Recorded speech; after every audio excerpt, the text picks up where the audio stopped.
खुदा बाप, बेटे और पवित्र आत्मा के नाम में आमीन।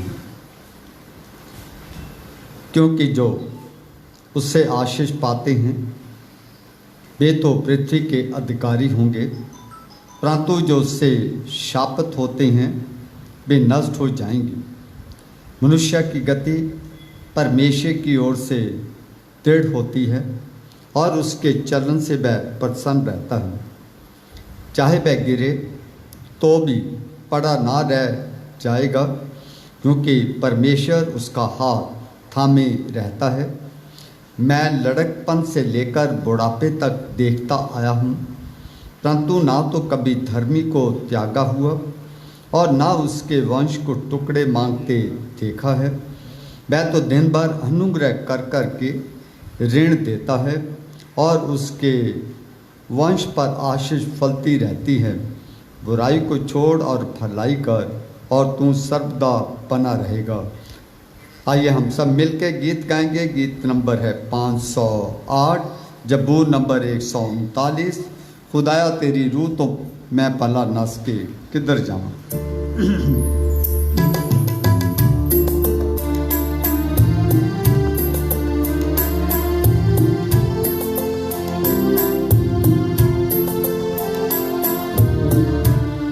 खुदाया तेरी रूह तो मैं भला नस के किधर जावा। खुदाया तेरी रूह तो मैं भला नस के किधर जावा।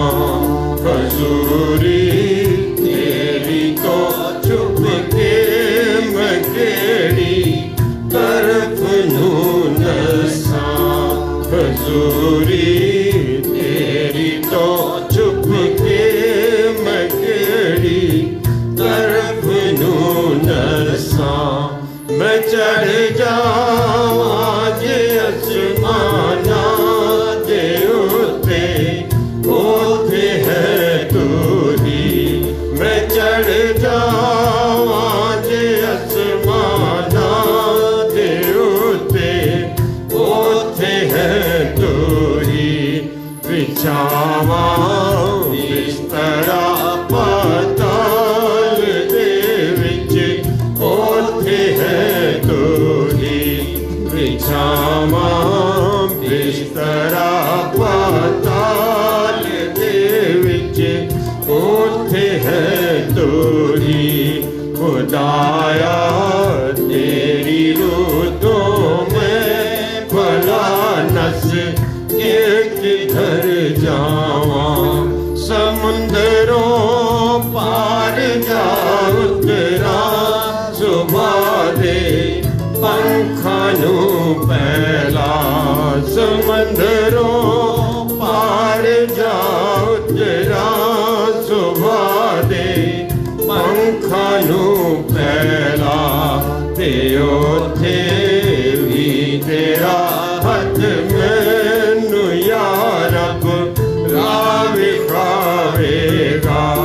ते ओथे भी तेरा हथ मैनू या रब राह विखावेगा। खुदाया तेरी रूह तो मैं भला नस के किधर जावां। खुदाया तू करेगा दस्तगीरी आप मेरी भी। खुदाया तू करेगा दस्तगीरी आप मेरी भी। तेरा हथ सजा उस पाताल विच हो रे मदद मेरी। तेरा हथ सजा उस पाताल विच हो रे मदद मेरी। खुदाया तेरी रूह तो मैं भला नस के किधर जावां। जे मैं आखां के मैनू कुप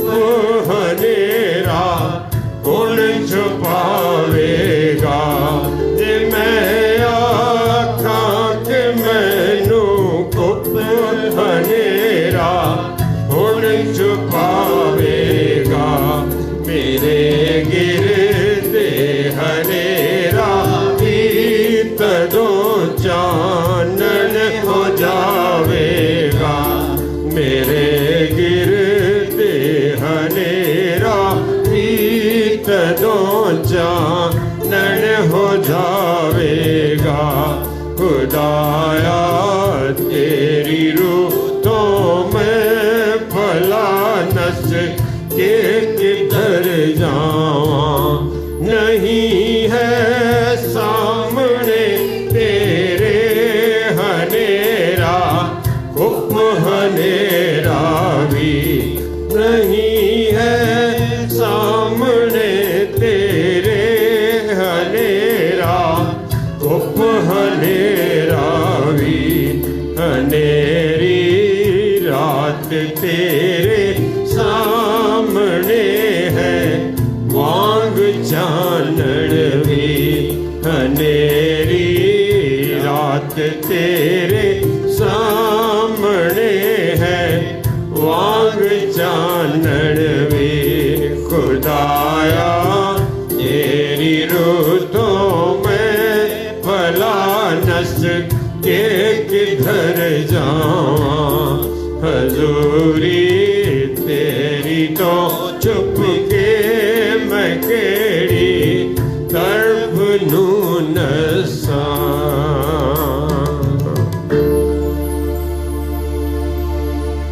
thank you, may God bless you. कृपया बैठ जाइएगा। आइए हम दुआ में जाएंगे। मेहरबान बाप, ज़मीन और आसमान के मालिक, तेरा शुक्र करते हैं, तेरा धन्यवाद देते हैं बीते पूरे सप्ताह के लिए। बीते हफ्ते में आपने हमारी जिंदगियों की रखवाली की, हमारे अंग संग रहे, हमारी ज़रूरतों को पूरा किया।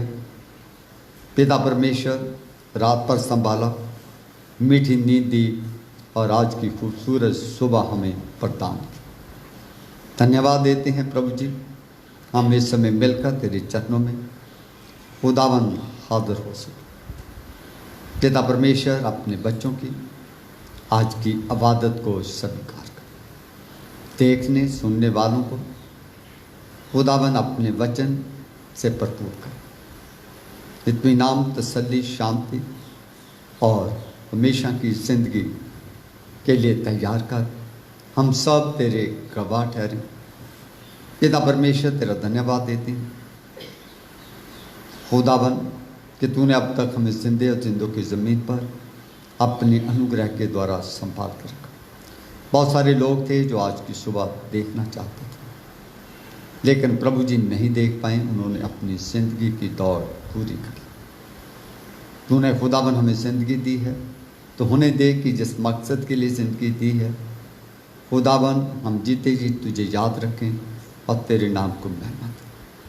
हम अपनी पूरी कल्वी चर्च सीएनआई की कलीसिया को तेरे हाथों में सौंपते हैं। कलीसिया के हर ख़ानदान के हर एक मेंबर के साथ हुई, सबके घरों में तेरी सुलह सलामती चाहते हैं, सबके घरों में आपकी हजूरी चाहते हैं। इस खुदावन महामारी के समय में हर एक ख़ानदान की ज़रूरतों को पूरा करें, हर ख़ानदान के हर एक मेंबर की ज़िंदगियों की रक्षा करें। इस महामारी से सबको बचाकर संभाल के रखें। होने दे कि जब हम तमाम मिलकर तेरे हजूर पूरे संसार के लिए दुआएं मांग रहे हैं तो हमारी दुआएं तेरे हजूर पहुँचें, ताकि खुदावन इस महामारी को इस संसार से दूर कर दे। खुदावन, इस महामारी ने पूरे संसार को अपनी चपेट में ले लिया है और चारों तरफ लोग खुदावन बड़ी दहशत में, बड़ी खुदावन परेशानी के आलम में। पिता परमेश्वर, परेशानी जिस्मानी तकलीफ की नहीं है, परेशानी कई तरह की इंसान के सामने खड़ी हो गई। ऐसे हालात में खुदावन आप ही अपने लोगों को खुदावन बचा सकते हैं, अपने लोगों को इस महामारी से निकाल सकते हैं। इस समय इंसान अपनी समझ से, अपनी अक्ल से, अपनी साइंस से फेल हो चुका है, लेकिन इस समय सबकी आंखें तेरे अनुग्रह की ओर लगी हुई हैं। खुदावन अपने बच्चों पर रहम और तरस का इस महामारी से छुटकारा दे, ताकि लोग अपनी रोज़मर्रा की ज़िंदगी को खुदावन तेरी दी हुई तमाम आशीषों के साथ, आज़ादी के साथ व्यतीत कर सकें। तेरे घर खुल जाएं जिसमें आकर तेरे लोग अपनी शुक्रगुजारियाँ तुझे पेश कर सकें।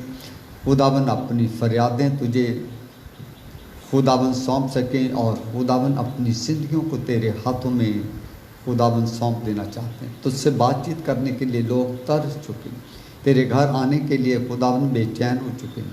उन्हें दे कि खुदावन ऐसे हालात में अपने लोगों की मदद कर और खुदावन दिन प्रतिदिन हालात को दुरुस्त कर, ताकि खुदावन तेरे भवन खुल जाएं और तेरे लोग तेरे घर में आकर तेरी महिमा करने पाएँ।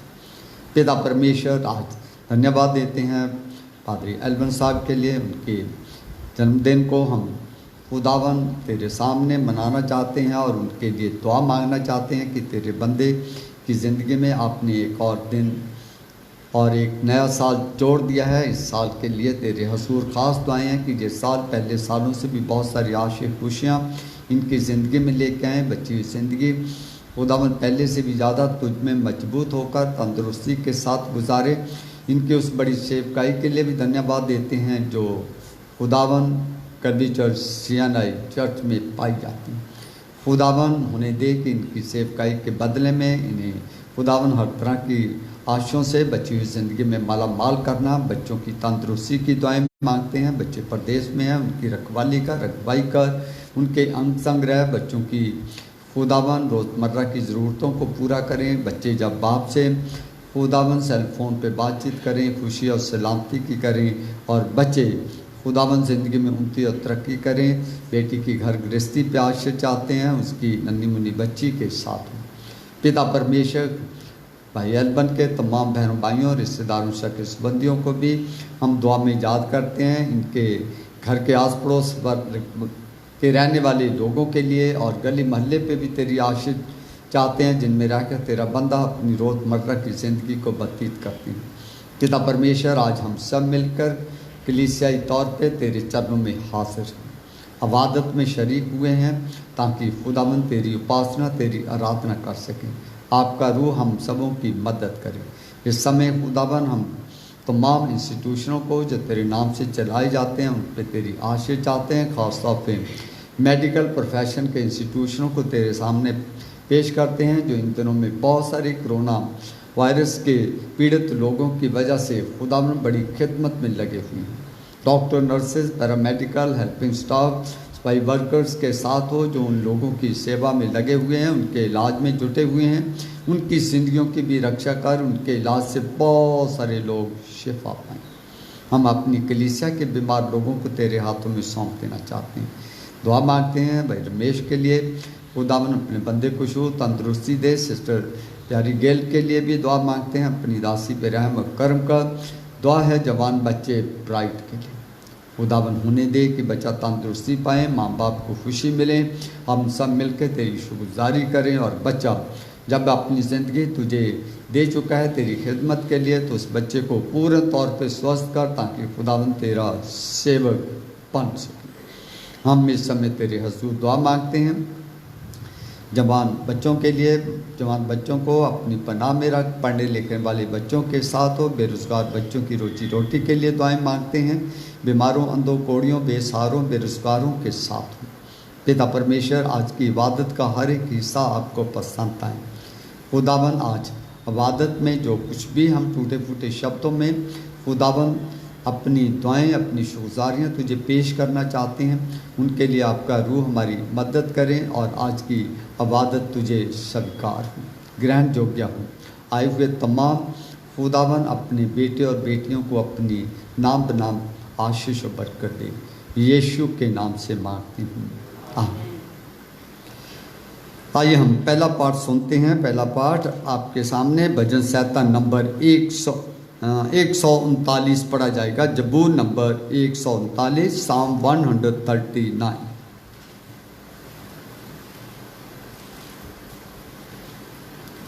फर्स्ट रीडिंग जो कि ली गई है ज़बूर में से, ज़बूर 139 139। यूँ लिखा है, हे यहोवा, तूने मुझे जांच कर जान लिया है, तू मेरा उठना बैठना जानता है और मेरे विचारों को दूर ही से समझ लेता है। मेरे चलने और लेटने की तू भली भांति छानबीन करता है और मेरे पूरे चाल चलन का भेद जानता है। हे यहोवा, मेरे मुंह में ऐसी कोई बात नहीं जिसे तू पूरी रीति से ना जानता हो। तूने मुझे आगे पीछे घेर रखा है और अपना हाथ मुझ पर रखे रहता है। ये ज्ञान मेरे लिए बहुत कठिन है, ये गंभीर और मेरी समझ से बाहर है। मैं तेरे आत्मा से भागकर किधर जाऊं या तेरे सामने से किधर भागूं? यदि मैं आकाश पर चढ़ूं तो तू वहाँ है, यदि मैं अपना बिछौना अधोलोक में बिछाऊं तो वहाँ भी तू है। यदि मैं भोर की किरणों पर चढ़कर समुद्र के पार जा बसूं तो वहाँ भी तू अपने हाथ से मेरी अगुवाई करेगा और अपने दाहिने हाथ से मुझे पकड़े रहेगा। यदि मैं कहूँ कि अंधकार में, तो मैं छिप जाऊँगा और मेरे चारों ओर का उजियाला रात का अंधेरा हो जाएगा, तो भी अंधकार तुझसे ना छिपाएगा। रात तो दिन की तुल्य प्रकाश देगी, क्योंकि तेरे लिए अंधियारा और उजियाला दोनों एक समान हैं। मेरे मन का स्वामी तो तू है। तूने मुझे माता के गर्भ में रचा। मैं तेरा धन्यवाद करूँगा, इसलिए कि मैं भयानक और अद्भुत रीति से रचा गया हूँ। तेरे काम तो आश्चर्य के हैं और मैं इसे भली भांति जानता हूँ। जब मैं गुप्त में बनाया जाता और पृथ्वी के नीचे स्थानों में रचा जाता था, तब मेरी हड्डियाँ तुझसे छिपी ना थी। तेरी आँखों ने मेरे बेडौल तत्व को देखा और मेरे सब अंग जो दिन दिन बनते जाते थे वह रचे जाने से पहले तेरी पुस्तक में लिखे हुए थे। मेरे लिए तो हे परमेश्वर, तेरे विचार क्या ही बहुमूल्य हैं। उनकी संख्या का जोड़ कैसा बड़ा है। यदि मैं उनको गिनता तो वह बालू के किनकों से भी अधिक ठहरते। जब मैं जाग उठता हूँ तब भी तेरे संग रहता हूँ। हे परमेश्वर, निश्चय तू दुष्ट को घात करेगा। हे हत्यारों, मुझसे दूर हो जाओ, क्योंकि वह तेरी चर्चा चतुराई से करते हैं। तेरे शत्रु तेरा नाम झूठी बात पर लेते हैं। हे यहोवा, क्या मैं तेरे बैरियों से बैर ना रखूं और तेरे विरोधियों से रूठ ना जाऊं? हाँ, मैं उनसे पूर्ण बैर रखता हूं। मैं उनको अपना शत्रु समझता हूं। हे मेरे परमेश्वर, मुझे जांच कर जान ले, मुझे परख कर मेरी चिंताओं को जान ले और देख कि मुझ में कोई बुरी चाल है कि नहीं, कि अनंत के मार्ग में मेरी अगुवाई कर। ये परमेश्वर का पवित्र वचन है। पैसे पढ़े और सुने जाने पर हम सबको आशीष मिले। आमीन। Thank you. खुदा आपको आशीष दे। आइए हम दूसरे पार्ट की ओर जाएंगे। योएल नबी की पुस्तक, उसका दूसरा पाप, उसकी 28 से लेकर 32 में तक पढ़ा जाएगा। योएल भविष्यवक्ता की पुस्तक, दूसरा पाठ, उसके 28वें पद से लेकर 32 में आज तक पढ़ा जाएगा।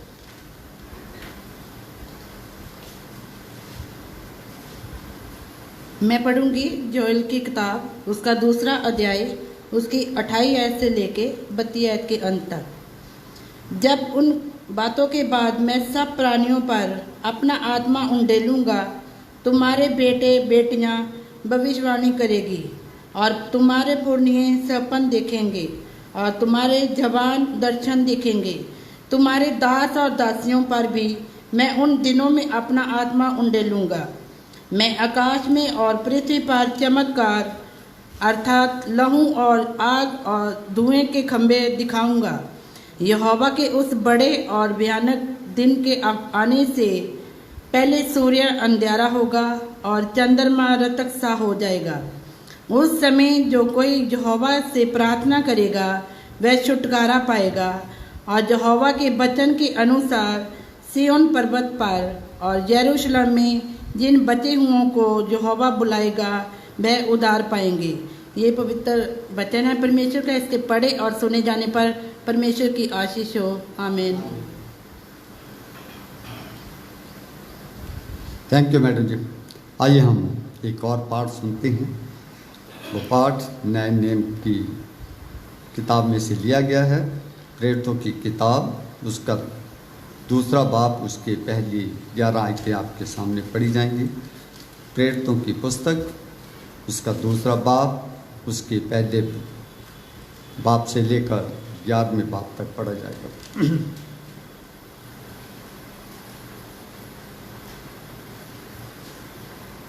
हम वचन में से देखेंगे प्रेरितों के काम, उसका दूसरा अध्याय 1 आयत से 11 आयत तक। जब पेंतकुस्त का दिन आया तो वे सब एक जगह इकट्ठे थे।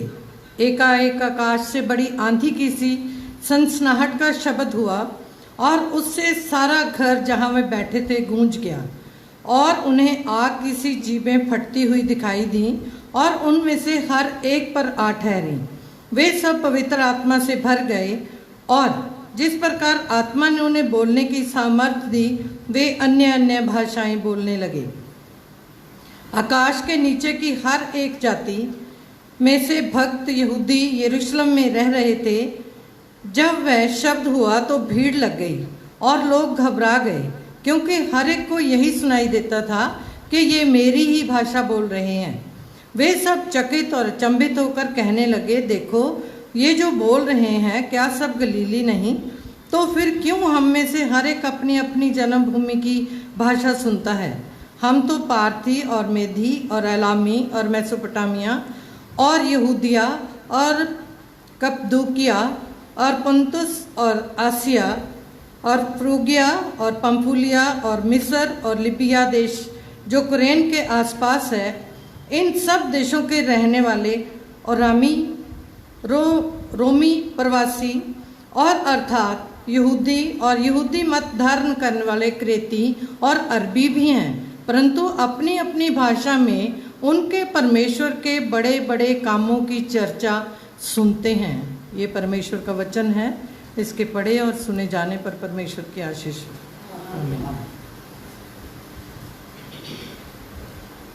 Thank you. खुदा आपको बरकत दे। आइए हम सब लोग खड़े होकर एक और गीत गाते हैं। गीत नंबर है 578, ऐ रूहे पाक उतर आओ।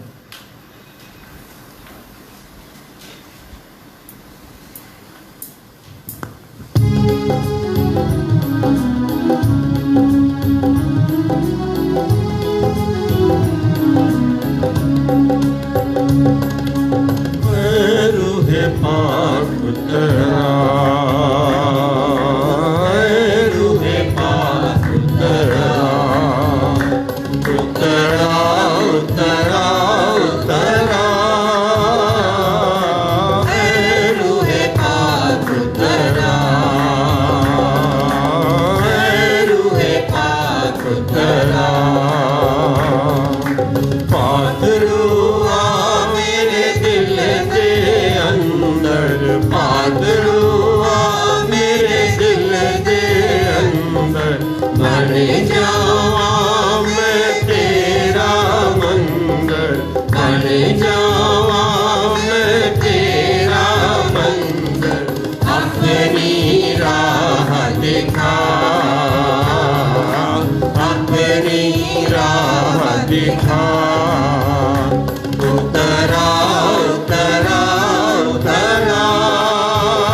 कमजोर दिल नू तगड़ा बना दे, कमजोर दिल नू तगड़ा बना दे, भरपूर करके रजा, भरपूर करके रजा। उतरा उतरा उतरा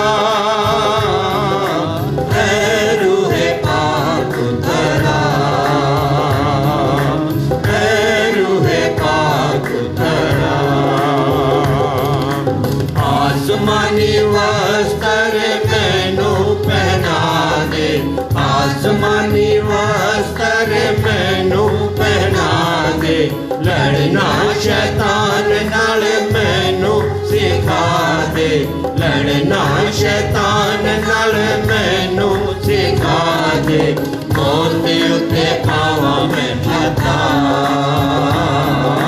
मौत उत्ते पावां मैं पता। उतरा उतरा उतरा ऐ रूहे पाक उतरा,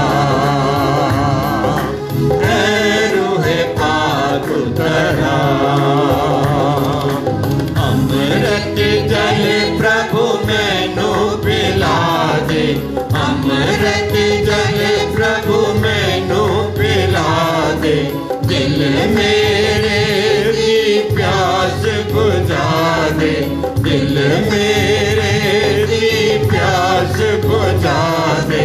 चश्मा बन के उतरा, चश्मा बन के उछला, उतरा उतरा उतरा, रूहे पाक उतरा, रूहे पाक उतरा, रूहे पाक उतरा। आइए हम अंजील का हिस्सा सुनेंगे। अंजील का हिस्सा यूहन्ना की अंजील, उसका 20वां पाठ, उसकी 19वें आयत से लेकर 23वें आयत तक लिया गया है। यूहन्ना रचित सुसमाचार 20वां पाठ 19वें पद से लेकर 23वें पद तक।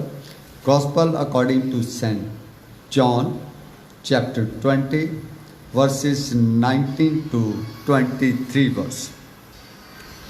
उसी दिन जो सप्ताह का पहला दिन था, संध्या के समय, जब वहाँ के द्वार जहाँ चेले थे यहूदियों के डर के मारे बंद थे, तब यीशु आया और उनके बीच में खड़ा होकर उनसे कहा, तुम्हें शांति मिले।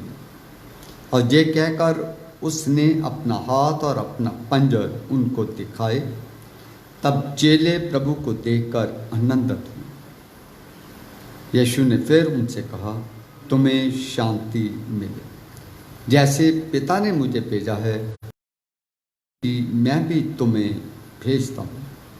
ये कहकर उसने उन पर फूंका और उनसे कहा, पवित्र आत्मा लो।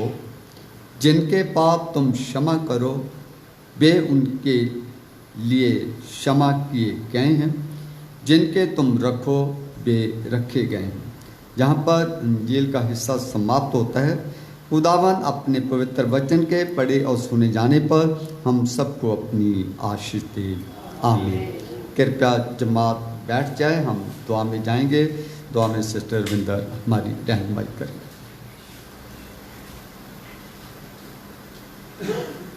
आइए सब हम अपनी आंखों को बंद करते हुए अपने ध्यान को उस परमेश्वर की ओर लगाएंगे। हे सर्वशक्तिमान पिता परमेश्वर, हम धन्यवाद करते प्रभु इस जिंदगी के लिए, परमेश्वर उस प्रेम के लिए जो प्रभु आपने प्रभु क्रूस पर प्रकट किया है। धन्यवाद करते परमेश्वर, संसार में आपने हमें अनाथ नहीं छोड़ा, हमें सहायक दिया परमेश्वर, जो सर्वदा हमारे साथ रहे। आज हम उस दिन को याद करते हैं जब वो समय आया परमेश्वर की पवित्र आत्मा हमारे बीच में आपने भेजा प्रभु जी। आज हम जब प्रभु जी आज आपकी उपस्थिति में हम सब हैं परमेश्वर, प्रार्थना करते परमेश्वर प्रभु जी, जैसे पेंतिकोस्त के दिन के समान परमेश्वर प्रभु जी लोगों ने आपके उस बड़े कार्य को अपनी ज़िंदगी में देखा, आपकी सामर्थ को रिसीव किया। उसी तरह परमेश्वर प्रभु आज हम अपने आप को, अपनी देह प्राण आत्मा को परमेश्वर हम आपके सामर्थी हाथ में देते हैं और चाहते परमेश्वर प्रभु जी वो सामर्थ, पवित्र आत्मा की सामर्थ को आप हमारे ऊपर उंडेल दीजिए, ताकि हम परमेश्वर इस धरती की छोर तक हम आपके गवाह बन जाएं। और प्रार्थना करते परमेश्वर प्रभु जी आप हमारी ज़िंदगी में परमेश्वर वो सामर्थ दीजिए जिससे परमेश्वर ना सिर्फ हम आपके गवाह ठहरे, बल्कि परमेश्वर हमारी ज़िंदगी प्रभु आपके सामने भी ग्रहण योग्य हो। प्रार्थना करते परमेश्वर प्रभु जी, जैसे कि पवित्र आत्मा की सामर्थ जब आई तो परमेश्वर आपके वचन के द्वारा परमेश्वर प्रभु जी लोग वो प्रभु जी उस समय समझने लगे कि आपके इस धरती पर आने का कार्य क्या था। उसी तरह वही समझ पवित्र आत्मा के द्वारा परमेश्वर आप हम सब पर रिवील कीजिए परमेश्वर। वो प्रभु जी ईश्वर तब वो ज्ञान, वो समझ जो आपकी प्रेजेंस को दिखाती है परमेश्वर, वो ज्ञान अपने पवित्र आत्मा के द्वारा परमेश्वर प्रकट कीजिए।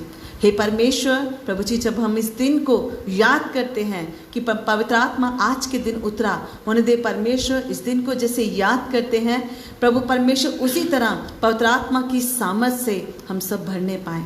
हे परमेश्वर, हम चाहते प्रभु इस समय मेरे साथ जितने भी जन इस प्रार्थना में शामिल हैं प्रभु जी जैसे उस समय जो ऑर्डिनरी लोग थे, परमेश्वर एक्स्ट्रा ऑर्डिनरी लोग बन गए, उसी तरह परमेश्वर हम भी परमेश्वर वो जन बनने पाए जो आपकी प्रेजेंस को अपने साथ लेके चलते हैं। होने दे परमेश्वर हम सब प्रभु जी अपने आप को, अपने परिवारों को प्रभु जी आपके सामर्थ्य हाथ में देते हैं और प्रार्थना करते हैं आप अपने प्लान को हमारी ज़िंदगी में भेजें खुदा। और परमेश्वर प्रार्थना करते प्रभु जी आज की पूरी सर्विस पर आपकी आशीष हो, और परमेश्वर जितने भी जन इस सर्विस में शामिल हैं उन सब की ज़िंदगियों पर और उनके परिवारों पर आपकी सलामती बनी रहे। धन्यवाद के साथ प्रभु जी आज के वचन पर भी आपकी आशीष को मांगते हुए इस प्रार्थना को प्रभु यीशु मसीह के नाम से मांगते हैं, आमीन। धन्यवाद मैडम जी, खुदा आपको बरकत दे, खुदा आपके साथ हूँ। आइए हम अपना ध्यान परमेश्वर के वचन की ओर लगाएंगे। मेरे बहन भाइयों, आज CNI कैलेंडर के अनुसार जो हमें रीडिंग मिली है उसका थीम है the gift of the Holi, परमेश्वर के पवित्र आत्मा का दान अपनी कलीसिया को परमेश्वर ने आज ही के दिन प्रदान किया। जब मैं इस वचन को तैयारी में लगा हुआ था तो मेरे मन में परमेश्वर ने ये डाला कि हमने 2-3 सप्ताह से पवित्र आत्मा के बारे में बोल रहे थे, तो जो आज परमेश्वर ने वचन आज के दिन के लिए मुझे दिया है मैं वो आपके सामने पढ़ना चाहता हूँ और उसके ऊपर मनन करना चाहता हूँ। वो वचन है भजन संहिता नंबर 37, भजन संहिता नंबर 37 उसकी 22 में आयत से लेकर 26 में आयत देखने के लिए पाल साहब पढ़ेंगे।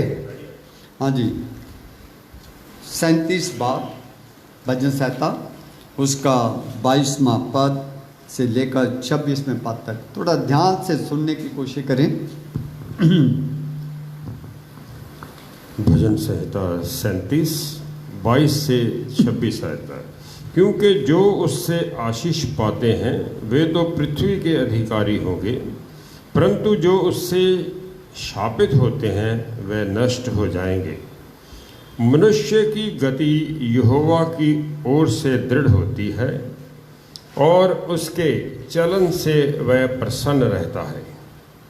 चाहे वह गिरे तो भी पड़ा ना रह जाएगा, क्योंकि यहोवा उसका हाथ थामे रहता है। मैं लड़कपन से लेकर बुढ़ापे तक देखता आया हूँ, परंतु ना तो कभी धर्मी को त्यागा हुआ और ना उसके वंश को टुकड़े मांगते देखा है। वह तो दिन भर अनुग्रह कर करके ऋण देता है और उसके वंश पर आशीष। परमेश्वर की आशीष इस वचन के पढ़े और सुने जाने पर हो, आमीन। Thank you Badshah ji. मुझे दिनों में हमने ये देखने की कोशिश की थी कि परमेश्वर भी पवित्र आत्मा है और प्रभु यीशु मसीह भी उसी आत्मा के द्वारा इंसान बने, यानी प्रभु यीशु मसीह उसी पवित्र आत्मा के द्वारा इंसान बनकर इस संसार में आए। हम जानते हैं माता मरियम को क्या कहा गया था, पवित्र आत्मा की संभार तुझ पे छाया करेगी और तू पुत्र को जन्म देगी। हाँ जी, और जिस बेटे को जन्म देगी वो परमेश्वर का पुत्र कहलाएगा। जब प्रभु यीशु मसीह इस संसार से जाने वाले थे तो प्रभु यीशु ने कहा था कि मैं तुम्हें अनाथ नहीं छोड़ूंगा, मैं तुम्हारे लिए एक सहायक भेजूंगा, अर्थात सत्य का आत्मा यानी पवित्र आत्मा। तो आप और मैं जानते हैं कि परमेश्वर भी आत्मा है, प्रभु यीशु भी आत्मा है, और जो उसने हमें सामर्थ दी है जो आपके मेरे बीच में काम करती है वो भी परमेश्वर का ही आत्मा है। परमेश्वर जिस संसार को आत्मा के रूप में चलाता है, प्रभु यीशु के द्वारा आपको और मुझे मुक्ति प्रदान करते हैं और पवित्र आत्मा के द्वारा आज परमेश्वर की कलीसियाएँ अब परमेश्वर के कामों में करने की ताकत देती है, उन्हें समझ देती है। यानी परमेश्वर का आत्मा जो परमेश्वर की ताकत है आज कलीसिया को संभाले हुए हैं। इसलिए आप और मैं कह सकते हैं कि परमेश्वर एक ही है, लेकिन परमेश्वर के 3 रूप है जो परमेश्वर में रहकर कार्य करते हैं। इन बातों के बारे में हमने बातचीत गुजरे दिनों में की थी, पर आज मैं आपके सामने जो बात करना चाहता हूँ वो अभी जो भजन संहिता नंबर 37 पढ़ा गया था उसकी 25 और 26वीं आयत के ऊपर हम मनन करेंगे। दाऊद बादशाह बहुत बढ़िया बात कहता है, मैं लड़कपन से लेकर बुढ़ापे तक देखता आया हूँ, परंतु ना तो कभी धर्मी को त्यागा हुआ और ना उसके वंश को टुकड़े मांगते देखा है। वह तो दिन भर अनुग्रह कर करके ऋण देता है और उसके वंश पर आशीष फलती रहती है। तो दाऊद बादशाह का ये अपना तजर्बा है कि मैं जवानी से लेकर आज तक, जब वो बुढ़ापे में आ गया, कहता मैंने कभी भी परमेश्वर के मानने वाले लोगों को क्या हुआ, ना तो कभी त्यागा हुआ, मैंने छोड़ा हुआ, परमेश्वर ने कभी किसी हालात में नहीं छोड़ता, यानी परमेश्वर हमेशा उनके अंग संग रहता है। और एक बहुत बढ़िया बात कही गई है कि ना मैं उनको, उनके वंश को, उनके खानदान को टुकड़े मांगते देखा है। हाँ, अक्सर हम क्या कहते हैं, जब किसी इंसान को हम बहुत ही ज़्यादा डिग्रेड करना चाहते हैं, किसी को बहुत ही घटिया बात कहना चाहते हैं, तो क्या कहते हैं, हम जानते हैं तेरे खानदान को हमारे टुकड़ों पे पला है। परमेश्वर कहता है कि मैं अपने लोगों को कभी ऐसे हालात में से गुजरने नहीं दूंगा। खुदा का धन्यवाद करें कि खुदा हमारा कितना हमसे प्यार करता है, कितनी हमारी केयर करता है, कितना हमारा ध्यान रखता है कि मेरे लोग किसी चीज़ के मोहताज ना रहें, किसी चीज़ के कमी घटी उनके खजानों में ना आए। परमेश्वर आपसे मुझसे प्यार भी करता है, पर आपकी मेरी ज़रूरतों को पूरा करने के लिए फिक्रमंद भी रहता है। पर साथ ही वो कहता है वह तो दिन भर अनुग्रह कर करके ऋण देता है। तब उसके बाद इतनी परमेश्वर का अनुग्रह भर जाता है कि वो लोगों को मांगता नहीं है, लोगों को कर्ज के रूप में, अनुग्रह के रूप में आशीष ही आशीष उनको बांटता रहता है और उसके वंश के ऊपर हमेशा आशीष जो है फलती रहती है। ये उसका अपना तजर्बा है। क्यों, कैसा तजर्बा है उसका, वो खुद जानता था कि मैं तो एक अनपढ़ आदमी, भेड़ बकरियाँ चराने वाला इंसान था, जिसे परमेश्वर ने बादशाह बना, वो भी इस्राइल का। और उसके बारे में लिखा है उससे बढ़िया बादशाह ना तो उससे पहले कभी हुआ, ना आज तक कभी हुआ है। इतना परमेश्वर ने उसे आशीष और बरकत दी। पर वो ये कहना चाहता है कि परमेश्वर के सामने आपको और मुझे धर्मी बना। तो धर्मी होते कौन? अब ये सवाल आता है, क्या हम धर्मी हैं? जहाँ धर्मी की पहचान आप और मैं कैसे कर सकते हैं कि धर्मी परमेश्वर की नज़र में कौन है? क्या वो धर्मी होता है जहाँ जो दान करता है, जहाँ वो धर्मी होता है जो सच बोलता है? ये धर्मी की निशानियाँ तो है, पर ये एक चीज़ या दो चीज़ें लेकर उसे धर्मी नहीं ठहराती। पर बाइबल क्या कहती है धर्मी के बारे में, है ना? आइए देखते हैं रोमियो की पत्री उसका 3 बाब और 12 आयत में धर्मी कौन है ना? धर्मी की डेफिनेशन को अभी देखना है, जैसे परमेश्वर आशीष और बरकत देना चाहते हैं। जब उस डेफिनेशन को आप और मैं समझ पाएंगे, फिर आप और मैं इस अनुभव को प्राप्त कर लेंगे कि हम सचमुच परमेश्वर के ठहराए हुए धर्मी लोग हैं। परमेश्वर हमारी ज़िंदगी में है, उसकी आशें हमारी ज़िंदगी में है। अगर नहीं हम उसकी नज़र में धर्मी हैं, तो आज के वचन के द्वारा हम कोशिश करेंगे कि बची हुई ज़िंदगी में हम धर्मी बनकर परमेश्वर से आशीष प्राप्त कर सकें। तो रोमियो 3 बाब उसकी 10 और 12 आयत में लिखा है कि कोई धर्मी नहीं, एक भी। हाँ जी, क्या कहता है दाऊद बादशाह? पलूस क्या कहता है? एक भी धर्मी नहीं, एक भी धर्मी नहीं है, कोई भी धर्मी नहीं है। आगे के लिखा है 12 आयत में, सब भटक गए हैं, सब के सब निकम्मे बन गए हैं, कोई भलाई करने वाला नहीं, एक भी। सब के सब निकम्मे बन गए। There is no one righteous, not even one. एक भी धर्मी नहीं है, एक भी नहीं, सिंगल आदमी भी धर्मी नहीं है। और साथ ही लिखता है नॉट इवन वन। आगे लिखा है 12 आयत में, all have turned away, they have together become worthless. Useless बन गए, निकम्मे बन गए। इसका मतलब ये है कि हम जितना मर्जी दावा करते हैं, मैं पासवान हूँ, एल्डर्स हैं, डीकन्स हैं, क्वायर के मेंबर हैं, हम में से कोई भी धर्मी नहीं। इसका मतलब यह है कि हम कामों से धर्मी बनने की कोशिश करते हैं, पर कामों से हम धर्मी बनते हैं, पर धर्मी कामों से बनने से पहले परमेश्वर क्या कहता है, हमें विश्वास में मजबूत बनना। और विश्वास किस पे लाना है, वो भी एक आपके मेरे लिए आज चुनौती की बात है। तीसरा रोमियो का ही पाठ है, उसकी 23वीं आयत में लिखा है, इसलिए कि सबने पाप किया है और परमेश्वर की महिमा से रहित है। हम धर्मी क्यों नहीं, ये भी वो बताता है, क्योंकि हम सब के सब पापी हैं और हम परमेश्वर की महिमा का अर्थ है कि हम परमेश्वर से बहुत दूर हैं।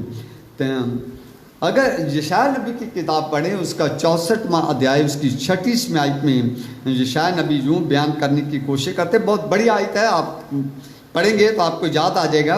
यशायाह उसमें क्या कहता है, हम तो सब के सब अशुद्ध मनुष्य कैसे, हम सबके सब अशुद्ध हैं, गंदे है ना, और हमारे धर्म के काम सब के सब मैले चिथड़ों के समान हैं। इंग्लिश में लिखा हुआ है, all our righteous acts are like filthy rag, है ना, चिथड़ों के समान, मैले चिथड़ों के समान।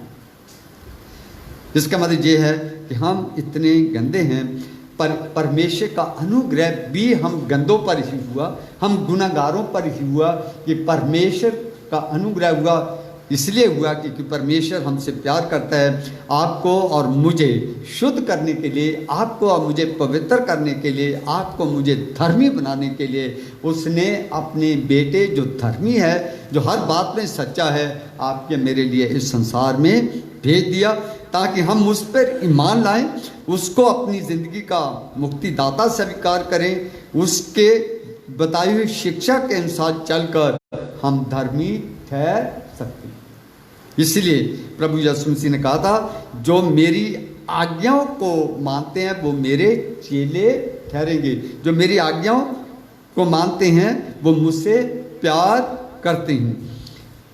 हम भले कामों, जहाँ भले काम के द्वारा परमेश्वर को कभी भी प्राप्त नहीं कर सकते।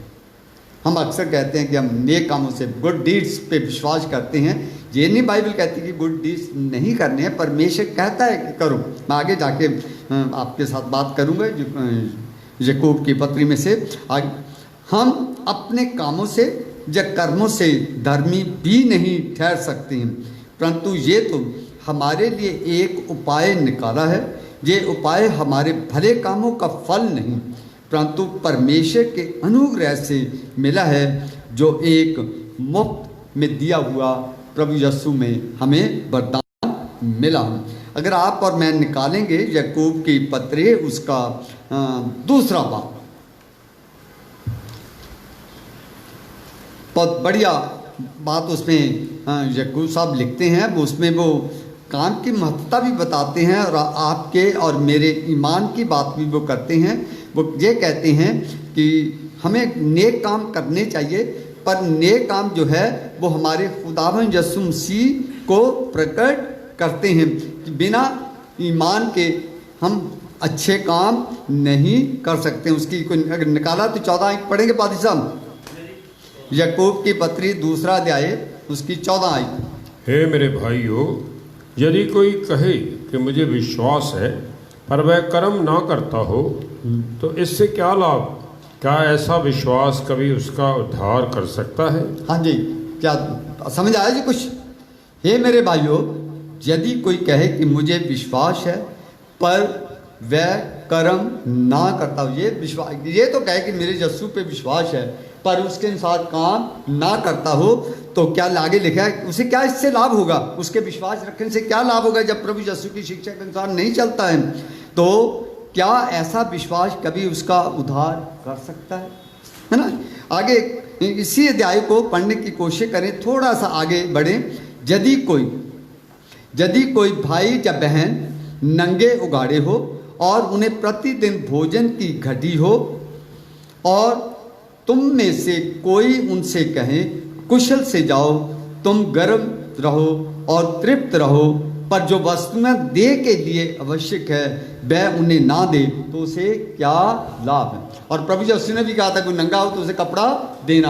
हम कपड़ा देते नहीं है, भूखा है उसे रोटी देते नहीं है। हम ये कहें आ जा तेरे लिए दुआ करते, दुआ सौखी काम है ना, मुफ्त में दे, है ना, तो उससे है ना सिर्फ दुआ दे देंगे। वो कहता नहीं, पहले उसकी जरूरत पूरा करो, जब पेट भर जाएगा जब दुआ करोगे तो उसका उसके ऊपर असर हो जाएगा। उसका दो तरह से असर होगा, एक तो असर जो होगा कि इसने मुझे खाना दिया, ये मतलब आदमी, दूसरा असर उसकी दुआ को आ जाएगा, जब इसने मेरे लिए रोटी भी दी, और उसके मन पेट भर जाएगा, संतुष्टि आ जाएगी, उसका मन संतुष्ट हो जाएगा, उसमें शांति आ जाएगी, फिर वो दुआ सुनेगा और दुआ पे अमल भी करेगा। फिर आपके प्रति है ना परमेश्वर का नजरिया भी बदल जाएगा और उस इंसान का भी बदल जाएगा। हम आगे देखें, वह तुम में से कोई उनमें से कहे कुशल से जाओ, गर्म रहो और तृप्त रहो, पर जो वस्तुएं दे के लिए आवश्यक है वह उन्हें ना दो तो क्या लाभ। वैसे ही विश्वास भी यदि कर्म सहित ना हो तो अपने स्वभाव में मरा हुआ। तो विश्वास भी अपने अगर वो विश्वास है उसके बाद पर उसे अमल में नहीं लाता है तो वो उसका विश्वास मरा हुआ है। जैसे वो कहता है बिना आत्मा के देह मर जाती है, इसी प्रकार से बिना ईमान के जब आप काम करते हैं तो आप वो फल नहीं ला सकते।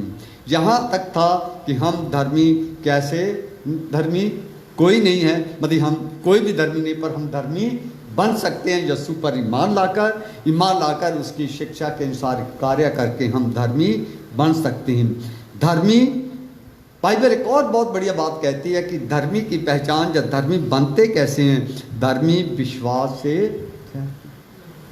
आप और मैं क्या करते हैं, हमारा मुल्क की कहता है धर्मी किससे ठहराते हैं, नेक काम से, पर हम बाइबल नेक काम से धर्मी नहीं ठहराते। हम जो बहुत बड़ा रेवोल्यूशन जो चर्च में आया था कैथोलिक और प्रोटेस्टेंट में, उसमें क्या था, मार्टिन लूथर के सामने सबसे बड़ी एक ही आई थी, जस्टिफिकेशन बाय फेथ, है ना। आपका और मेरा न्याय ईमान के आधार पे होगा, ना कि कामों के आधार पर। क्यों नहीं, प्रभु यीशु ने कहा था कि जब हम नेक काम करते हैं तो कई बार वो उस काम का प्रतिफल हम उसी समय खत्म हो जाता है जब हम ये कह देते हैं हमने तेरे साथ नेकी की। किसी को प्यासे को पानी पिला दे तो अगर जिस दिन आपको उससे थोड़ी नाराजगी हो जाए तो आप उसे क्या कह देते हैं, अरे तू उस दिन प्यासा तुझे पानी नहीं पिला दोगे, तो उसी वक्त आपका और मेरा उसी का प्रतिफल मिट जाएगा। यानी जब आप और मैं नेक काम करते हैं तो नेक काम करने के बाद जैसे आप जताते हैं, जब उस नेक काम के ऊपर फक्र कर लेते हैं कि मैंने नेक काम किया, तो आप और मैं उसका प्रतिफल खो देते हैं। पर जब आप और मैं प्रभु यीशु पर ईमान लेके आते हैं, उसमें फक्र करते हैं, तो उसका प्रतिफल आप नहीं खो, गवाह बनते हैं और ईमान में मजबूत बनते हैं। इसीलिए बाइबल कहती है, रोमियो की पत्री 3 बाब उसकी 22 में आयतें, परमेश्वर की वैधार्मिकता जो यीशु मसीह पर विश्वास करने से ही सब विश्वास करने वालों के लिए है। तो धार्मिकता या धर्मी इंसान किस प्रकार से ठहरता है, परमेश्वर की धार्मिकता किसके द्वारा मिलेगी आपको, प्रभु यीशु पर विश्वास करने से आपको और मुझे वो धार्मिकता प्रदान की जाएंगी। क्यों कहता है, क्योंकि प्रभु यीशु के सिवा दुनिया में कोई भी इंसान धर्मी नहीं है ना, एक ही है। इसीलिए वो धर्मी इंसान भेजा गया था ताकि हम जैसे गुनाहगारों के लिए अपनी कुर्बानी दे, ताकि उसके पवित्र लहू से हम पवित्र किए जाएं। इसीलिए प्रभु यीशु कहते थे मैं पवित्र हूँ तुम पवित्र बनो। हम पवित्र नहीं है, परमेश्वर पवित्र है, वो धर्मी है। वो उस पर ईमान रखने से, उसके लहू के पाक साफ करने से आप और मैं पवित्र और धर्मी ठहराए जाते हैं। रोमियो की ही पत्री पालसा पढ़िएगा, 1 बाब उसकी 17 आयत। क्योंकि परमेश्वर की धार्मिकता विश्वास से और विश्वास के लिए प्रकट होती है, जैसा लिखा है विश्वास से धर्मी जन जीवित रहेगा। परमेश्वर क्या कहता है कि विश्वास से ही धर्मी जन जीवित रहेगा, कामों से जिंदा नहीं रहेगा। आज काम करते हैं, काम यही इंसान मर जाएगा, उसके काम यही रह जाएगा, लेकिन जो ईमान लेकर परमेश्वर के पास जाएगा वो उसका ईमान उसके साथ जाएगा। पर बाइबल ये नहीं कभी कहती कि नेक काम नहीं करने हैं, कहते ईमान यीशु पे लाओ और यीशु के ईमान के अनुसार उन कामों को अंजाम दो। 24 में आई थी इसी की तीसरा बाप उसकी रोमियो की पत्री 24 में आई, परंतु उसके अनुग्रह से उस छुटकारे के द्वारा जो यीशु मसीह में है सेत में धर्मी ठहराए जाते हो। प्रभु यीशु ने जो आपको आपके मेरे लिए कुर्बानी दी है, जो उसने छुटकारा हमें सलीब पे अपनी कुर्बानी देकर आपके मेरे लिए छुटकारा दिलाया है, उससे आप और मैं धर्मी ठहराए जाते हैं। पर उस धर्मी ठहराने के लिए आपने मैंने कोई कीमत नहीं दी है, कीमत प्रभु यीशु मसीह ने दी है। इसलिए वो कहता है कि सेतमेत का अर्थ होता है कि आपको और मुझे फ्री में ये उधार या मुक्ति या धर्मी होने का पद हमें दिया गया है, क्योंकि उसकी कुर्बानी किसी ने दे दी है, किसी ने उसकी कीमत अदा कर दी है। तो आपके मेरे लिए वो फ्री बन गई, क्योंकि आपकी और मेरे पास ऐसी कोई खूबी नहीं थी कि जिसकी वसीले से आप और मैं इस अनुग्रह को, धर्मी होने के अनुग्रह को आप और मैं प्राप्त कर सकते हैं। इब्रियों की पत्री और उसका दूसरा बाब उसकी 8 और 10 में आयत में लिखा है, इब्रियों 2 बाब 8 से, क्योंकि विश्वास के द्वारा अनुग्रह ही से उद्धार हुआ है। क्या लिखा है? विश्वास के द्वारा अनुग्रह ही से तुम्हारा उद्धार हुआ है, और ये तुम्हारी ओर से नहीं वरन परमेश्वर का दान है। हाँ जी, ये परमेश्वर का अनुग्रह हुआ है, परमेश्वर का दान है हमारे लिए। दान मुफ्त में मिलता है, दान पर प्यार से दिया जाता है, दान किसी खूबी की वजह से नहीं लिया जाता है। और ना कर्मों के कारण, ऐसा ना हो कि कोई घमंड करे, क्योंकि हम उसके बनाए हुए हैं और मसीह यीशु में उन भले कामों के लिए सजे गए जिन्हें परमेश्वर ने पहले से हमारे करने के लिए तैयार किया है। इसमें लिखा है ना कर्मों के कारण, ऐसा ना हो कि कोई घमंड करे। जैसे घमंड करते हैं आपके मेरे कर्म खत्म हो जाते हैं, पर आपके और मेरे ईमान की वजह से परमेश्वर का अनुग्रह आप पे और मुझ पे होता है। इब्रियों का ही पत्री उसका पहला अध्याय उसकी 7वीं आयत में लिखा है, हमको उसमें उसके लहू के द्वारा छुटकारा अर्थात अपराधों की क्षमा उसके उस अनुग्रह के धन के अनुसार मिला है। तो आप पे और मुझ पे जो माफ़ी अपराधों से हमें मिली है, जब आप पे मुझ पे जो अनुग्रह भरा परमेश्वर ने हमें दान दिया है, जो धन दिया है, वो उसकी कुर्बानी के द्वारा हमें मिला है, ना कि आपके और मेरे अच्छे कामों के द्वारा। दूसरा कुरिन्थियों 5 बाब उसकी 21 आयत में लिखा है, जो पाप से अज्ञान था उसी को उसने हमारे लिए पाप ठहराया कि हम उसमें होकर परमेश्वर की धार्मिकता बन जाएं। जो पाप से अज्ञान था, वो कहने की कोशिश पौलुस जहाँ ये कह रहे हैं कुरिन्थ के शहर के लोगों को कि प्रभु यीशु पापी नहीं थे, वो पापी नहीं थे, वो आपके और मेरे लिए पापी बने, पर वो पाप से अज्ञान थे, उनको पाप के बारे में नहीं पता था, है ना। पर वो आपके मेरे लिए पापी इसलिए बने ताकि आप और मैं परमेश्वर की धार्मिकता को, पवित्रता को प्राप्त कर सकें। अगर वो भी पापी होते तो फिर आप और मैं उसके द्वारा कैसे धर्मी ठहराई जाती, है ना। किस प्रकार से हम पवित्र किए जाते हैं। इसीलिए पौलुस यूं कहता है कि जो पाप से अज्ञान था उसी ने हमारे लिए पाप ठहराया कि हम उसमें होकर परमेश्वर की धार्मिकता बन जाएं। अब्राहीम ने परमेश्वर पर विश्वास किया, इसलिए उसको धर्मी माना गया। उसे क्या क्या कहा जाता है? वो परमेश्वर पे विश्वास करता था, जबकि वो मूर्ति पूजक था, परमेश्वर को जानता भी नहीं था। जैसे परमेश्वर ने उसे बुलाया, उसे आनाकानी नहीं की, उसने परमेश्वर की जात पे विश्वास किया। परमेश्वर है, परमेश्वर ने मुझे बुलाया है, मैं परमेश्वर की बात मानूंगा। इसलिए परमेश्वर हर समय उसके साथ बातचीत करता था, और इसीलिए बाइबल उसे ईमानदारों का बाप उसे खिताब देती है। ईमानदारों का बाप उसे खिताब देती, धर्मियों का पिता उसे माना जाता है।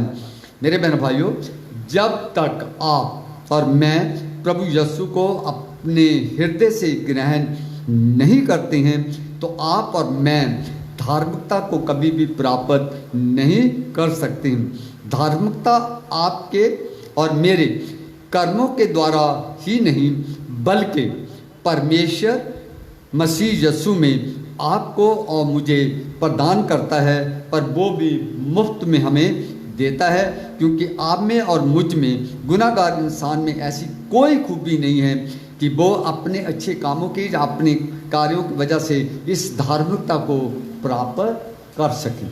ये परमेश्वर का फिर अनुग्रह कहाँ रहेगा? परमेश्वर की आशीष कहाँ रहेगी?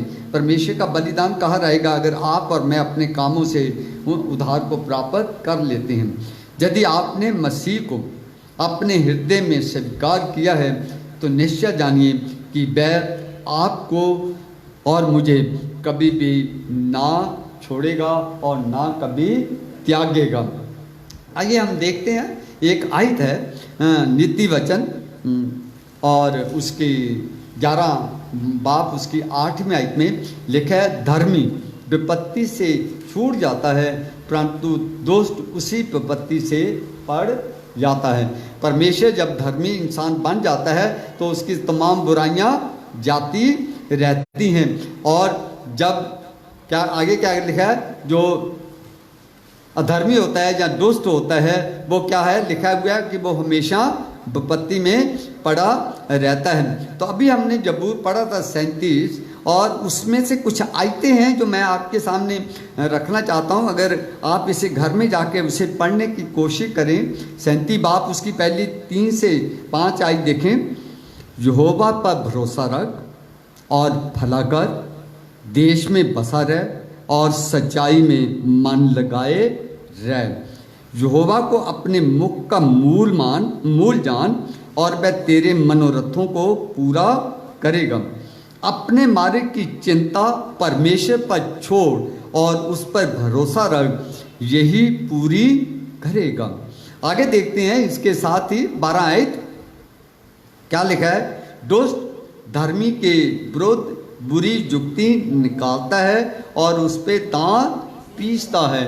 जो दुष्ट होते हैं वो धर्मी को सताते हैं। आगे हम देखेंगे धर्मी परखे जाते हैं। तो मैं ये बताना चाहता था कि जो अच्छे लोग जो धर्मी बन जाते हैं तो अधर्मी उनके विरुद्ध तरह तरह की ऐसी युक्तियाँ बनाते रहते हैं, ऐसी ऐसी स्कीमें लड़ाते रहते हैं कि उन्हें नीच दिखाया जाए। 16 आयत में लिखा है, धर्मी का थोड़ा सा धन दुष्टों के बहुत से धन से उत्तम भी होता है। ये आशीष है एक धर्मी के लिए। और इसी के साथ में अगर आप 20वीं आयत 21 में आयत देखें, दुष्ट ऋण लेता है और भरता नहीं है, परंतु धर्मी अनुग्रह करके दान देता है। ये धर्मी की पहचान है। 37 बाप है उसकी 21 में आयत। तो उसमें लिखा हुआ है कि जो दुष्ट होते हैं, जो अधर्मी हमेशा ही किसी न किसी कर्ज में, दुख तकलीफ मुसीबतों में भरे रहते हैं। अगर जो धर्मी होते हैं वो हर हालात में परमेश्वर के दिए हुए अनुग्रह को लोगों के साथ दान के रूप में बांटते रहते हैं। और आगे इसी के साथ में 25 में आयत आपने मैंने पढ़ी थी। इसमें लिखा है, मैं लड़कपन से बुढ़ापे तक देखता आया हूँ, परंतु ना तो कभी धर्मी को त्यागा हुआ, ना उसके वंश को टुकड़े मांगते देखा है। वह तो दिन भर अनुग्रह कर करके ऋण देता है और उसके वंश पे आशीष रहती हैं। 29 में आयत में लिखा है, धर्मी लोग पृथ्वी के अधिकारी होंगे और उनमें सदा बसे रहेंगे। 30वीं आयत में है, धर्मी अपने मुंह से बुद्धि की बातें करता है और न्याय का वचन करता है। अधर्मी कभी भी बुद्धि की और न्याय की बातें नहीं करता, वो हमेशा अन्याय की बातें करता है। 32वें आयत में देख लीजिएगा, दुष्ट धर्मी की ताक में रहता है कि उसे मार डालने का यत्न करता है। इस ताक में रहता है। ये धर्मी और अधर्मी की पहचान है। 37वें आयत में है, खरे मनुष्य पर दृष्टि कर और धर्मी को देख, क्योंकि मेल से रहने वाले पुरुष का अंत फल अच्छा है। तो ये कुछ खूबियां हैं जो इसमें धर्मी और अधर्मी के बारे में दी हुई है, जिसमें आप घर में जाके पढ़ने की कोशिश करें तो खुदा आपको और भी धर्मी और अधर्मी के बीच का जो अंतर है उसे बताने की कोशिश करेगा। आइए अब देखते हैं दूसरा हिस्सा इसका। धर्मी अगर आप और मैं बन जाते हैं, जब परमेश्वर जिन्हें धर्मी बनाता है तो फिर परमेश्वर उन धर्मियों की परख भी करता है कि ये कितने धर्मी है। तो बाइबल में सबसे पहले हम किसके धर्मी होने की परख की गई देखते हैं, अब्राहिम, है ना। वो धर्मी तो बना परमेश्वर की नजर में ईमान लाके, है ना, पर उसके धर्म की परख हुई। बुढ़ापे में बच्चा दिया और बुढ़ापे में ही परमेश्वर ने वो बच्चा उसे मांग लिया। पर उसने, वो धर्मी था, परमेश्वर का हुक्म मानने वाला था, आज्ञा का पालन करने वाला था, उसने भी उसकी कुर्बानी देने के लिए उसे ले गया। पर उस परख में वो सफल रहा, कामयाब रहा, पास हुआ। इसीलिए परमेश्वर नबी की परख भी करता है।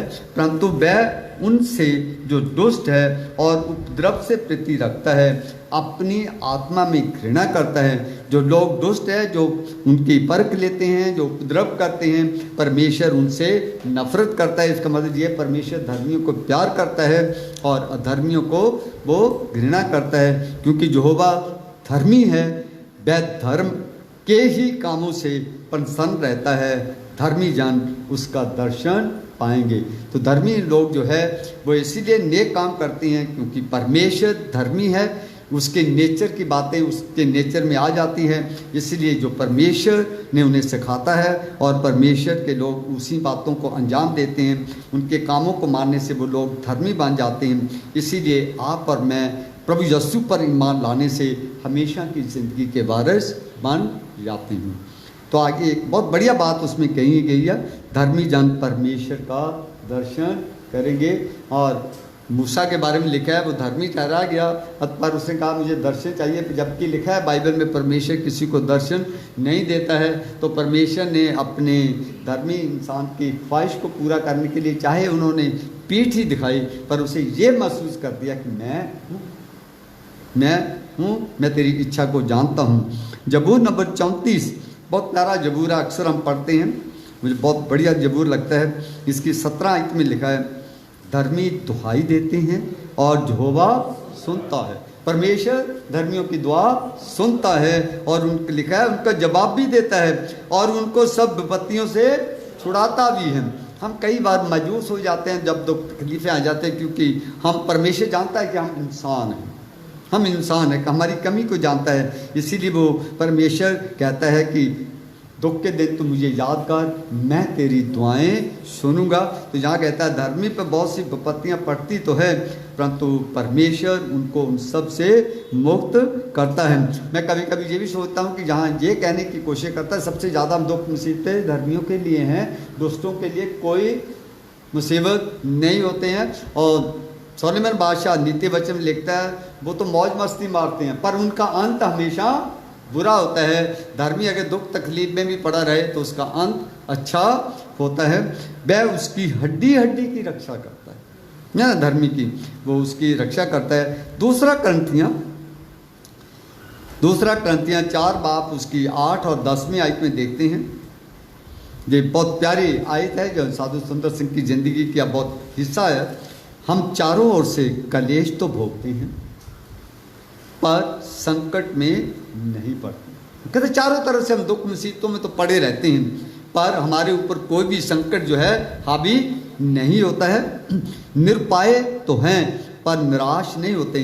हमारे पास कई बार कोई रास्ता नहीं होता है, कोई योजना नहीं होती, पर परमेश्वर हमें उसमें से निकाल देता है, हमें निराश नहीं रहने देता है। सताए तो जाते हैं पर हम त्यागे नहीं जाते। परमेश्वर कभी भी, हमारे ऊपर दुख मुसीबतें तो आ सकती है, आपकी मेरी परख तो हो सकती है, पर परमेश्वर आपको मुझे त्यागने का मतलब कभी छोड़ता नहीं है।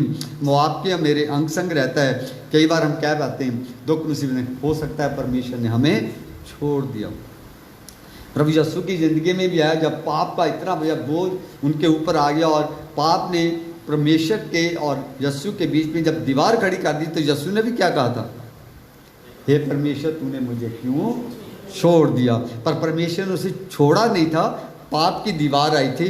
हमारे सामने भी कई बार दुख मुसीबतों की दीवार आ जाती है तो हम कह देते हैं कि परमेश्वर ने हमें छोड़ दिया है, पर परमेश्वर हमें छोड़ता नहीं है, क्योंकि वो अपने वादों का सच्चा है। उसने कहा तुम सताए तो जाते हैं पर त्यागे नहीं जाते, गिराए तो जाते हैं पर नाश नहीं होते।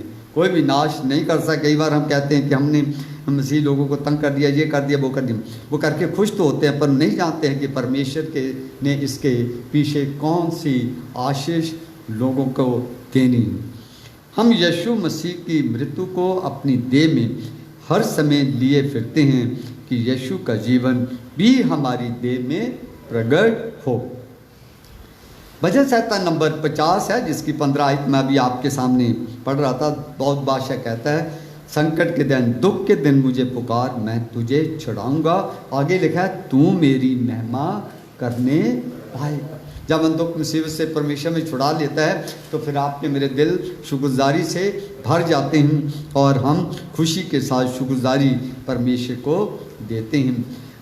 याकूब की पत्री पहला अध्याय उसकी 17 आयत, क्योंकि हर एक अच्छा वरदान और हर एक उत्तम दान ऊपर से ही आता है। धर्मी ठहराने का वरदान भी आपको मुझे पवित्र ठहराने का दान भी, आपको ईमान देने का जो वरदान है वो भी परमेश्वर से ही आपको और मुझे दिया जा सकता है। याकूब के कहने का अर्थ है कि हर अच्छी चीज़ जो है वो परमेश्वर से ही आपको मुझे मिल सकती है।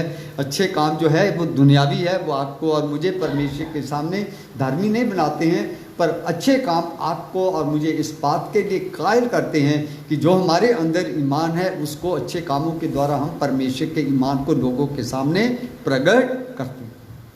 क्योंकि हमारा ईमान जो है कामों के द्वारा ही दिखाया जा सकता है। कुछ चीज़ें ऐसी हैं जो जिसे ना तो इंसान देख सकता है, ना उसे नाप सकता है, ना उसे तोल सकता है, ना किसी में बंद कर सकता है। जैसे प्यार है, ईमान है ना, उधार है, ये चीज़ें ऐसी हैं, लेकिन इनको परमेश्वर के वचन की मदद के द्वारा ही अनुभव किया जा सकता है। प्यार हम कैसे किसी को दिखा सकते हैं, किसी की मदद करके, किसी की हेल्प करके, किसी न किसी तरह। इसी प्रकार से धर्मी होने का जो कार्य है वो भी हम कामों के द्वारा ही दिखा, ईमान के द्वारा ही करके हम दिखा सकते हैं। परमेश्वर ही सुखी जीवन का दाता है। मैं इसीलिए आया कि वे जीवन पाएं और बहुतायत से भरा हुआ जीवन पाएं। परमेश्वर चाहता है। एक और आयत हम देखते हैं, इब्रानियों के पत्री उसका पहला अध्याय उसकी पहली आयत में, पूर्व युग में परमेश्वर ने बाप दादों से थोड़ा थोड़ा करके और भांति भांति से भविष्यवक्ताओं के द्वारा बातें करके अंत में हमें पुत्र के द्वारा बातें की। इसका अर्थ यह है कि परमेश्वर जब से उसने संसार को बनाया शुरू से ही अपने लोगों के साथ बातचीत करता आ रहा है। पर इब्रानियों की पत्रिका लिखने वाला लिखता है, कभी परमेश्वर खुद, कभी आप है ना हमारे बुजुर्गों से बातचीत करता रहा, कभी उसने भविष्यवक्ताओं के द्वारा बात की, पर आखिरी दिनों में उसने आपके मेरे साथ अपने बेटे के द्वारा बातचीत की। अर्थात अपनी योजना उसने प्रभु यीशु के द्वारा आप पे मुझ पे प्रकट कर दी। परंतु आज वह अपने वचन और पवित्र आत्मा के द्वारा हमसे बात करता है। आज परमेश्वर अपने पवित्र आत्मा के द्वारा और अपने वचन के द्वारा, क्योंकि आज प्रभु यीशु मसीह फिजिकली हमारे बीच में नहीं है, हम उसके वचन के पढ़ने के द्वारा, उसकी पवित्र आत्मा की अगुवाई के द्वारा हम जब चलते हैं तो हम धर्मी बनते जाते हैं और प्रभु का आत्मा हमें परमेश्वर के दर्शन हमारी ज़िंदगी में उत्पन्न करता जाता है, जिससे हम परमेश्वर की पवित्र आत्मा की अगुवाई में परमेश्वर की नज़दीकी और उसकी पहचान में बढ़ते जाते हैं। इसीलिए दाऊद बादशाह यूँ कहते हैं, परमेश्वर ने दाऊद को एक समय एक दर्शन दिया और अपनी योजना उनके ऊपर प्रकट की और उसी की सारी योजना केवल एक ही क्षण में पूरी नहीं हुई, पर समय समय पर उस योजना को पूरा करते हुए आखिरी दिनों में उन्होंने अपनी योजना को प्रभु यीशु के द्वारा हम पे पूरी कर दी। धर्मी होना एक ऐसा गुण है जो केवल मसीह पर विश्वास करने से आता है। पवित्रता परमेश्वर के साथ एक मन होने से प्राप्त होती है। पहला पत्रस 2 बाब उसकी 9वीं और 10वीं आयत में लिखा है, पर तुम एक चुना हुआ वंश और राजपदधारी, याजकों का समाज और पवित्र लोग और परमेश्वर की निज प्रजा हो, इसलिए कि जिसने तुम्हें अंधकार में से अपनी अद्भुत ज्योति में बुलाया है उसके गुण प्रकट करते जाओ, क्योंकि परमेश्वर ने आपको और मुझे चुनकर आपको और मुझे राजपदधारी और याजकों का समाज बनाकर आपके और मेरे अंदर धार्मिकता की खूबियां पैदा की है। हम उन खूबियों को लोगों के सामने दिन प्रतिदिन अपने कामों के द्वारा प्रकट करते जाएं, जिससे लोग प्रभु यीशु की नज़दीकी और उसकी पहचान में बढ़ते चले जाएं। तुम पहले तो कुछ भी नहीं थे, पर अब परमेश्वर की प्रजा हो। तुम पर दया नहीं हुई थी, पर अब तुम पे दया हुई, तुम पे दया हुई है। तो धर्मी परखे तो जाते हैं, लेकिन परमेश्वर धर्मियों को कभी त्यागता नहीं है। मैं आखिरी हिस्सा आपके सामने रखना चाहता हूं, जिसमें धर्मी लिखा हुआ है कि कभी त्यागा नहीं जाता है, पर इसमें आप देख सकते हैं लूका की अंजील पहला बाब उसकी 6 आयत, लूका की अंजील पहला बाब उसकी 5वीं आयत से लेकर 7 तक देखे हैं। पहला बाब उसकी 5 आयत में लिखा, यहूदिया के राजा हेरोदेश के समय अब्यार के दल में जकरिया नाम का एक याजक था और उसकी पत्नी हारून के वंश की थी, जिसका नाम लिशवा था। वे दोनों परमेश्वर के सामने क्या लिखा है, धर्मी थे। दोनों परमेश्वर के सामने धर्मी थे और परमेश्वर की सारी आज्ञाओं और विधियों पर निर्दोष चलते थे। उसके कोई भी संतान नहीं थी, क्योंकि एलिशबा बांझ थी और वे दोनों बूढ़े थे। तो यहाँ तक आप और मैं देख सकते हैं कि ये धर्मी लोग तो है, परमेश्वर की आज्ञा मानने वाले हैं, विधियाँ मानने वाले हैं, निर्दोष हैं, पर एक इनके अंदर कमी है। क्या है? उनके बच्चा नहीं है। और ये भी लिखा हुआ है कि वो बूढ़े हो, पर उन्होंने कहीं नहीं लिखा हुआ है कि उन्होंने परमेश्वर के सामने गिला किया हो, क्योंकि बच्चे आपके मेरे उद्धार या मुक्ति का कारण नहीं है। बच्चे समाज का एक हिस्सा है, रौनक है, घर की एक आशीष है, पर ये नहीं है कि बच्चे ना हो तो उनको मुक्ति नहीं मिलती है। पर आगे क्या लिखा है 24 और 25 में आयत में, इन दिनों के बाद उनकी पत्नी एलिशबा गर्भवती हुई और 5 महीने तक अपने आप को ये कह के छिपाए रखा, मनुष्यों में मेरा अपमान दूर करने के लिए प्रभु ने इन दिनों में कृपा दृष्टि करके मेरे लिए ऐसा किया है। अगर वो धर्मी थे, परमेश्वर की आज्ञाओं को मानने वाले थे, तो परमेश्वर ने उनको बेऔलाद नहीं रखा, उनको त्यागा नहीं, बल्कि उनकी मनोकामना को पूरा किया। और परमेश्वर कहता है कि धर्मी कभी भी त्यागा नहीं जाता। और जब वो कहता है कि टुकड़ों का मुताज, मैं ये कहता हूँ कि वो किसी भी चीज़ का मुताज हमें फिर वो नहीं रहने देते, बशर्त है कि हम परमेश्वर की नज़रों में धर्मी कैसे बने और किस प्रकार के हम अगर बने हैं तो किस प्रकार के हैं, जांचने की कोशिश करें कि हम सचमुच परमेश्वर के वचन अनुसार धर्मी है कि नहीं है। पर परमेश्वर आपको और मुझे धर्मी बनाना चाहता है, क्योंकि हम सब के सब गुनाहगार हैं। परमेश्वर गुनाहगारों को प्यार तो करता है, पर गुनाहगारों को अपने बादशाह में लेकर नहीं जा सकता है। वह अपने बेटे के द्वारा जो धर्मी बनकर इस संसार में आया उस पर ईमान लाने से हम धर्मी ठहराए जाते हैं। उसके द्वारा धर्मी ठहराए जाने से हम धर्मी परमेश्वर के बेटे और बेटियां बनके उसकी बादशाह में शामिल हो सकते हैं। घर में जाके पढ़ने की कोशिश करें। लूका पहला बाब 6 आयत और 12 से 17 आयत, इसमें ये बताने की कोशिश की गई है कि धर्मी कौन है। May God bless you all. धन्यवाद। खुदा आप सबको बरकत दे। आइए हम आखिर में पंजाबी का एक गीत गाते हैं। मैनू दे दे पाक रूह दा मसा साफी।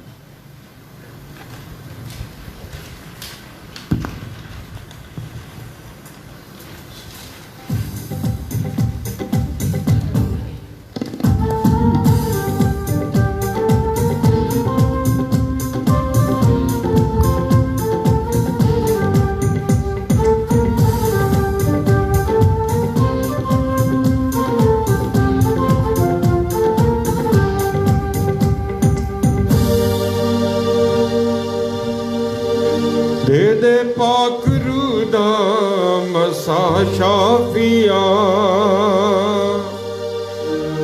मेरी कर ले कबूल दुआ शाफिया। दर तेरे तो मैं आके कुछ लेना चाहना, दर तेरे तो मैं आके कुछ लेना चाहना। मैं ते तेरी ही हजूरी विच रहना चाहना हाँ, मैं ते तेरी ही हजूरी विच रहना चाहना हाँ, मैं ते तेरी ही हजूरी विच रहना चाहना हाँ। मैनू दे दे पाक रूह दा मसा शाफिया, मेरी कर ले कबूल दुआ शाफिया। मैनू दे दे पाक रूह दा मसा शाफिया, मेरी कर ले कबूल दुआ शाफिया। दर तेरे तो मैं आके कुछ लेना चाहना, दर तेरे तो मैं आके कुछ लेना चाहना। मैं ते तेरी ही हजूरी विच रहना चाहना हाँ, मैं ते तेरी ही हजूरी विच रहना चाहना हाँ।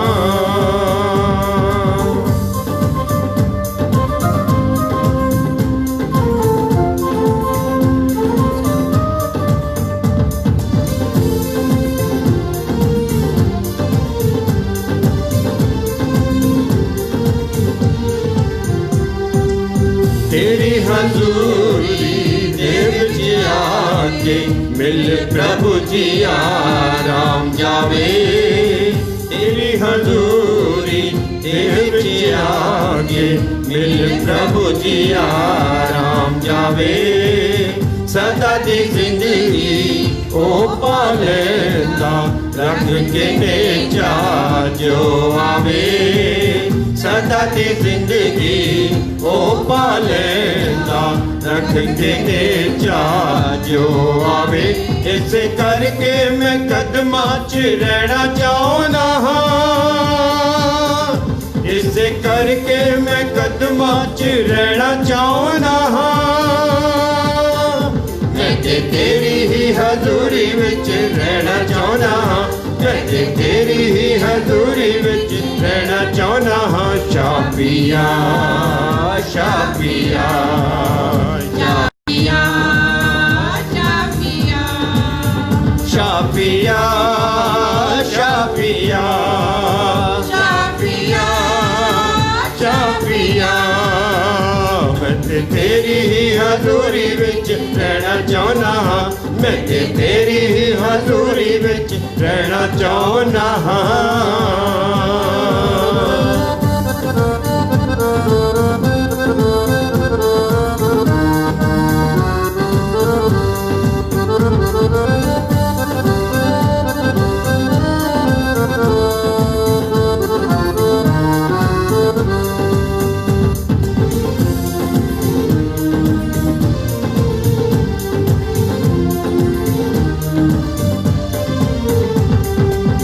अज तो मेरी कर अगवाई ते मैनू आपे ही से तो मेरी कर अगवाई दे मैनू आपे ही से अपना वादा पूरा कर दे रख मैनू खंबा दे अपना वादा पूरा कर दे रख मैनू खंबा दे दुख होर ना मैं होने कोई सहना चाहना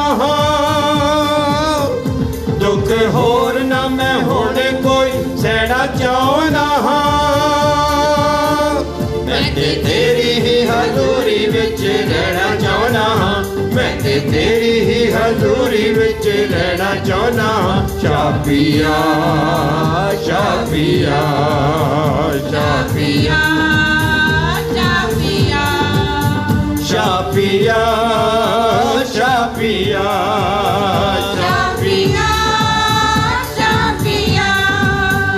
मैं तेरी ही हजूरी विच रहना चाहना हाँ मैं तेरी ही हजूरी विच रहना चाहना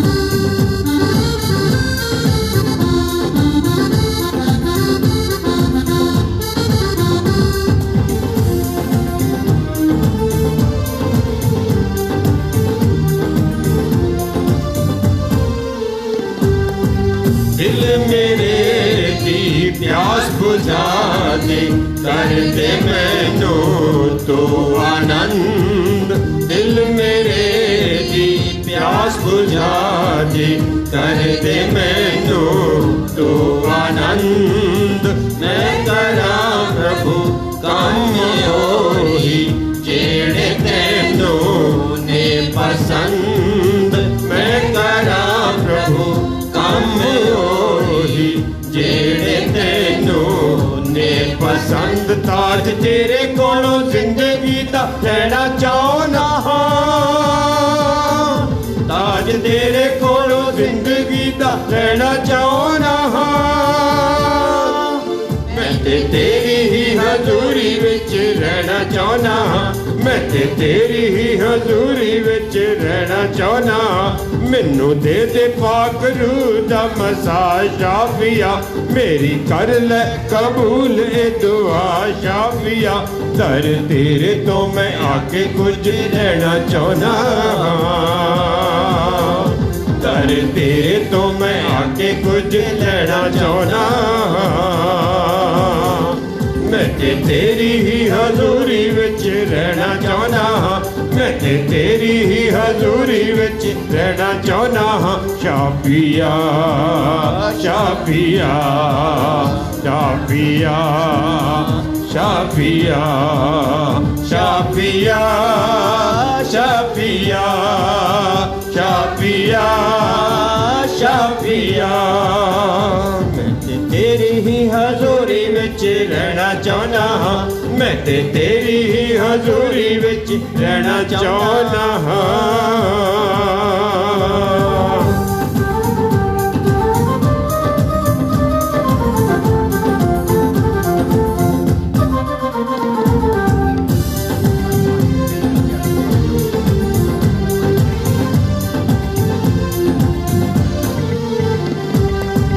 दिल में प्यास बुझा दे कर दे मैनू तू आनंद दिल मेरे दी प्यास बुझा दे कर दे मैनू तू आनंद मैं करा प्रभु कम होई जेड़े तेनू ने पसंद मैं करा प्रभु कम होई जेड़े तेनू ने पसंद ताज तेरे कोलों जिंदगी दा लेना चाहना ताज तेरे कोलों जिंदगी दा लेना चाहना मैं ते तेरी ही हजूरी विच रहना चाहना हाँ मैं ते तेरी ही हजूरी विच रहना चाहना हाँ चाह पिया चाह पिया चाह पिया चाह पिया चाह पिया चाह पिया चाह पिया चाह पिया मैं ते तेरी ही हजूरी विच रहना चाहना मैं ते तेरी ही हजूरी विच रहना चाहना मैं ते तेरी ही हजूरी विच रहना चाहना मैं ते तेरी ही हजूरी विच रहना चाहना beautiful, may God bless you, wonderful song. आइए हम सब मिलके प्रभु यीशु की बताई हुई प्रार्थना में शामिल हों। ऐ हमारे बाप जो तू आसमान पर है, तेरा नाम पाक माना जाए, तेरी बादशाहत आए, तेरी मर्जी जैसे आसमान पे पूरी होती है ज़मीन पर भी हो। हमारे रोज़ की रोटी आज हमें दे, जैसे हम दूसरे के कसूरों को माफ़ करते हैं आप हमारे कसूरों को माफ़ करें। हमें परीक्षा में न पड़ने दे बल्कि बुराई से बचाओ, क्योंकि बादशाह कुदरत और जलाल हमेशा तेरे हैं, आमीन। अब हमारे खुदावंद यीशु मसीह का अनुग्रह, परमपिता परमेश्वर का प्यार और पवित्र आत्मा की सहभागिता हम सबों के साथ, सुनने देखने वालों के साथ अब से लेकर हमेशा तक होता रहे, आमीन। धन्यवाद जी, खुदा आप सबको बरकत दे।